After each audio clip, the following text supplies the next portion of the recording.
Guys, I just want to let you know that I've just come back from the future, and I can guarantee you that this coach is going to be in the Champions League final in the next 10 years. The idea is to have a clear vision and create connection with people, but also as a team. He's the best manager, the most interesting manager in this league.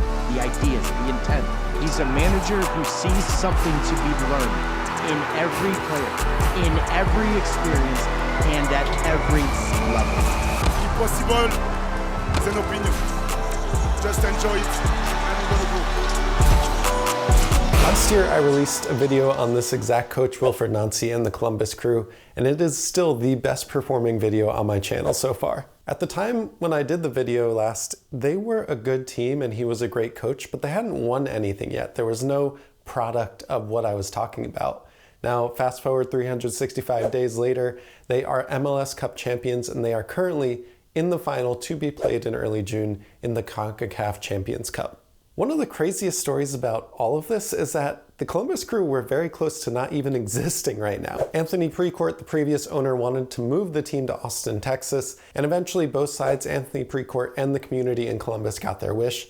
Anthony Precourt was able to buy a team and move them to Austin, Texas, and Columbus got new owners, a new stadium, and Wilfried Nancy. Columbus was this close to not even being here right now, and who knows where Wilfried Nancy would be. But here we are. This is the time that we're living in. So what's happening? Well, first of all, Wilfried Nancy and the Columbus Crew have an identity and a personality that is distinct from everyone else in Major League Soccer, and especially someone that watches this league a lot, and Columbus Crew is not my favorite team, by the way.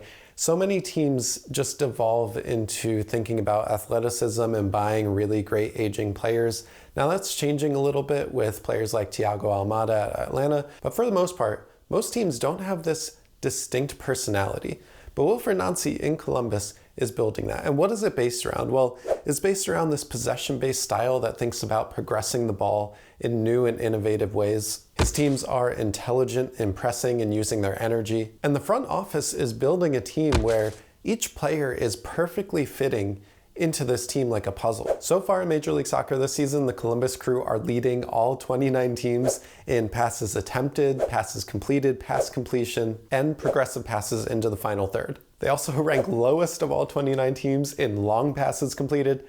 Yeah, I think you can tell where this is going. This team rarely, if ever, goes long. And I just want to mention that in the world, when compared with the likes of Manchester City and Arsenal, Bayern Munich, all of the best teams in the world, the Columbus Crew are the 6th best at maintaining possession under pressure. They're only behind Manchester City, Real Madrid, PSG, Arsenal, and Bayer Leverkusen. His teams almost always set up in a 3-4-3 formation, and the fulcrums of this formation and the way that they play are the two midfielders. Now this is usually Darlington Nagbe and Aidan Morris. The wingbacks as well get high and wide to hug the sidelines to really stretch the pitch and allow Columbus to get numbers forward. Now the Crew with possession in the final third are going to look very familiar for anyone that watches Manchester City or Arsenal because they set up in a very similar 3-2-2-3 formation. This modern structure allows you to have overloads all over the pitch. And all an overload means is that you have more attacking players trying to keep possession than there are defenders in that same space. Now these overloads happen over and over and over again to the point where it just completely tires out the opposition. Imagine if you were playing against this team and you barely touch the ball. All you're doing the entire game is running in circles, trying to catch the ball from a team that won't let you have it. These overloads continually provide options, and then they have third runners into the box, into the danger areas, and that's how they're scoring a lot of their goals this season. It can feel really oppressive to play against Wilfried Nancy's teams, and when they're in form, I mean, not even. The entire season so far in Major League Soccer, Columbus has 60% possession on average. On average, Columbus is holding the ball 20% more than their opponents. That is absolutely insane. Now let's take a look at some of the plays, and this is from a recent match against Real Salt Lake at the end of the first half. You can see how the team is stretching the pitch and how each defender on the defensive line is occupied with an attacker. Columbus are not afraid to put numbers forward. They recycle the ball to bring out the defenders from their structure and to open space for their attackers. There are third runners everywhere, and this one gets into the space left open by a teammate that's checking to the ball. I really love their use of the third runners from deep in space. And this is another example from a similar concept. Now this is relatively simple stuff where you play the 1-2, you follow your pass, and the player that's receiving the ball is playing the ball back to the player that has his face towards goal. But sometimes playing really simply and consistently is hard to do, and Columbus does it so well all of the time. Nancy's tactical acumen is evident, but there are so many other things that add to his allure as a coach, and one I think is going to make him really successful when he does eventually move to Europe. Now, the one thing we haven't really talked about is the flexibility in his game planning. Yeah, he loves to hold the ball, he loves for his teams to be brave, but he isn't afraid to make changes based on the opponent that he's playing. So I want to take you through a goal that happened against the New York Red Bulls recently, and I mentioned their flexibility, and I want to show you what I mean, because it's not just about possession and the short passing to open spaces. There's also this element that takes into account how the opponent wants to play and what their game plan is going to be. Now, it's very obvious when you watch the match against the New York Red Bulls, who like to play a high-pressing 4-4-2 system, and they have their fullbacks try and shade towards the midfield to take away those shorter options. Columbus wanted to take advantage of that with through balls into their wingbacks. Now, part of keeping the ball in the back line and cycling it is to draw the defense towards the ball and open up the space in behind. In one of the first sequences of the game for Columbus, they do just that, and they find Yeboah in behind. He's not able to finish, but what happens just 10 minutes later? The exact same play with a very different result. Again, you can see how New York Red Bulls' Kyle Duncan is kind of cheating towards taking the short option away from Aidan Morris, which allows Yeboah to get in behind, and the center back knows exactly what's about to happen, which results in an easy ball in behind.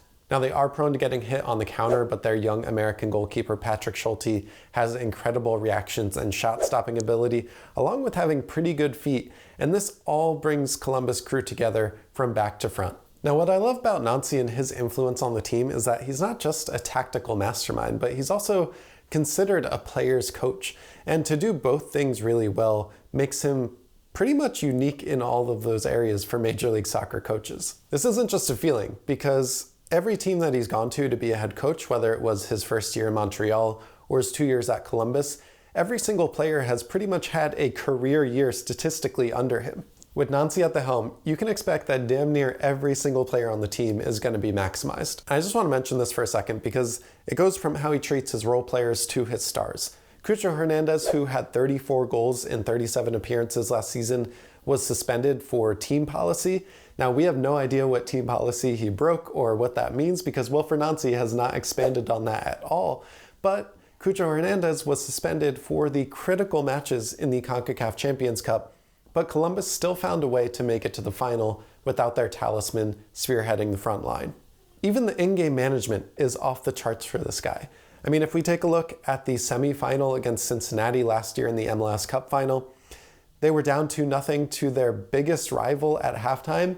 Wilfried Nancy made incredible changes and the Columbus Crew were able to come back at 3-2 and make it to the MLS Cup final in which they won. Now this time around in the CONCACAF Champions Cup semifinal against Monterrey, they did the same thing in the second leg away in Mexico, a notoriously difficult place for MLS teams to get any good result. Because Aidan Morris's goal just before halftime changed the trajectory of the game, Wilfried Nancy knew that Columbus didn't need to chase the game anymore and they could play their possession-based style and maybe hit on the counterattack when they are drawing the defense out of their structure. Nancy took out Hinestroza and put in Matan for the second half, and Matan is actually the one that had the critical assist to seal out the game for Columbus. Now, I just want to mention as well that Nancy's influence beyond the pitch is incredible. The community and the fans love him. He is such a personable guy on the press conferences, but also it seems like just in real life, people that have met him on the streets as well. And I think that all adds to just his legacy and his legend in Columbus, that the fans and the team, the staff, the front office, the back office, everyone is on the same page towards the same goal. He's not only focused on building a winning team and fostering a winning mentality, but it's also about invigorating the community around him and entertaining the people that pay good money to come see this team. At the end of it all, it's really just about bringing joy to the people that love this club. And to me, that is special. That is special in anywhere in the world. But for Major League Soccer to have this coach who has been here for a few years now, I just feel the same way I feel about Messi, honestly. And Messi, yeah, he's the greatest of all time. It's confirmed. There's no questioning it. I really feel like we're witnessing the start of something special with Wilfried Nancy and his career in Major League Soccer. So what is the future for him? Does he go abroad? Well, there are three main examples that we can look at of coaches that kind of grew their game in Major League Soccer and then moved abroad to Europe. I mean, I think if we start at the most recent one, which is Patrick Vieira, he went to Nice and then to Crystal Palace. That stint at Crystal Palace was a notoriously stale time. Bob Bradley went to Swansea in the Premier League in 2016. He had a short 85-day stay there. And then Jesse Marsch as well, who coached at Montreal and the New York Red Bulls. He did win trophies in Salzburg, but didn't do so hot in Leipzig, and we all know how his time at Leeds went. Now, I would say that Wilfried Nancy is ahead of all three of them by far in terms of tactics, man management, and results.